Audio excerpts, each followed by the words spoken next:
Comme chaque soir de la semaine, c'est le moment QR. Vos questions, nos réponses. Bonsoir Alice Debatty. Bonsoir. Vous êtes journaliste à la rédaction internationale, car ce soir on parle Union européenne et émissions de gaz à effet de serre. Et pour ça, d'abord, on écoute la question de Grégoire de Namur.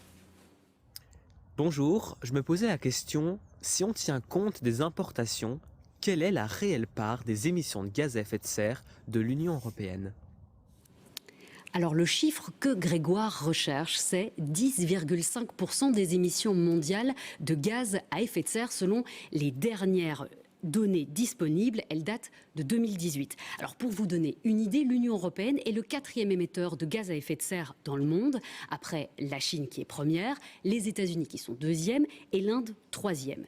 Ces chiffres qui intéressent Grégoire et qui compte les importations, on les obtient en utilisant une approche qui s'appelle l'empreinte carbone. Alors c'est un peu technique, mais en gros cette méthode prend en compte les émissions émises par les ménages européens, les émissions émises par les biens et services produits en Europe pour le marché intérieur et évidemment les produits importés. Et cette partie-là, elle est très intéressante, elle est même révélatrice, puisque dans le calcul, on réalise que 40% de cette empreinte carbone de l'Union européenne provient des importations. Ça veut dire concrètement qu'il y a des pays étrangers qui polluent pour produire en fait notre consommation européenne. Exactement. C'est le cas de la Chine et des États-Unis. Alors au sein de l'Union européenne, il y a des pays qui dépendent plus que d'autres du commerce international. On pense par exemple à Malte ou au Luxembourg. Le Luxembourg qui importe 2/3 de son empreinte carbone.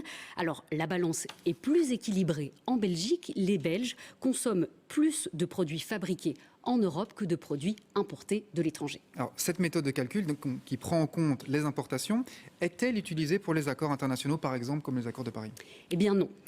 Pour les engagements internationaux, les scientifiques utilisent une autre méthode, un autre indice qui s'appelle l'inventaire national. Il prend lui en compte notamment les exportations. Alors pourquoi ?